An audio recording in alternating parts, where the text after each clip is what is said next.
En 1929, le célèbre fragment de crâne de l'homme de Pékin, Homo erectus, qui vivait sur la Terre il y a plus de 600 000 ans, fut trouvé à Shukudian, à Bihing.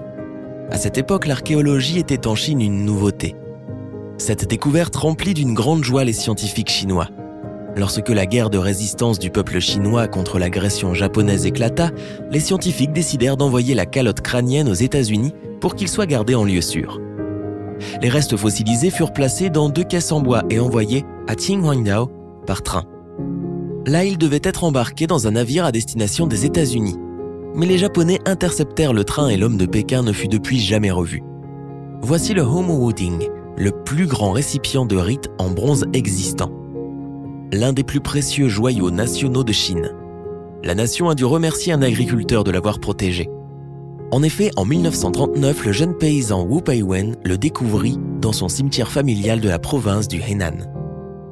Pour éviter que les trésors de la Chine ne tombent entre les mains des Japonais, Wu creusa pendant quelques jours avant d'enterrer le chaudron de 3000 ans dans sa propre cour.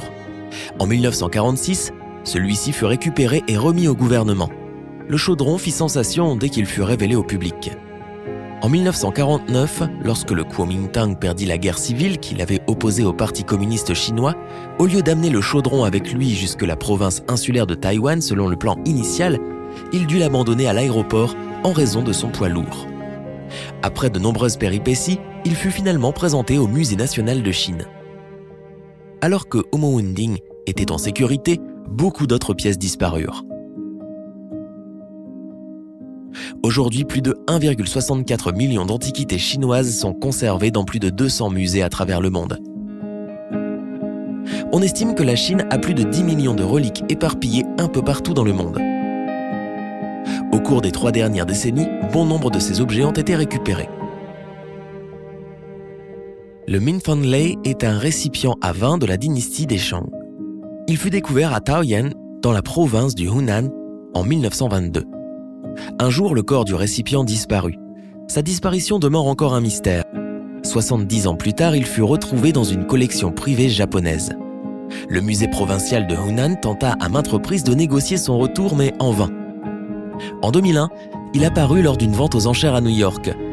Le conservateur du musée d'alors, Chen Xiangming, se rendit à la vente aux enchères avec le modèle du couvercle du récipient. L'adaptation entre le récipient et le couvercle était parfaite, sans faille.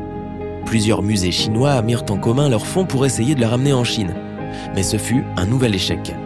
Un collectionneur européen l'acheta pour 9 millions de dollars. Un chiffre record à cette époque pour une œuvre asiatique. 12 ans plus tard, le Minfanlei réapparut dans une vente aux enchères à Hong Kong. Le musée du Hunan persuada les autres acheteurs chinois de ne pas augmenter le prix pour aider la pièce à rentrer à son pays natal. Le récipient fut alors acheté par le musée pour seulement la moitié du prix estimé. Après un siècle, il est enfin complet. Les reliques revêtent une importante signification historique et sur lesquelles sont placés les sentiments d'une nation. Malheureusement, certains d'entre eux sont hors de vue et d'ouïe jusqu'ici, et nous espérons qu'ils reviendront un jour dans le futur.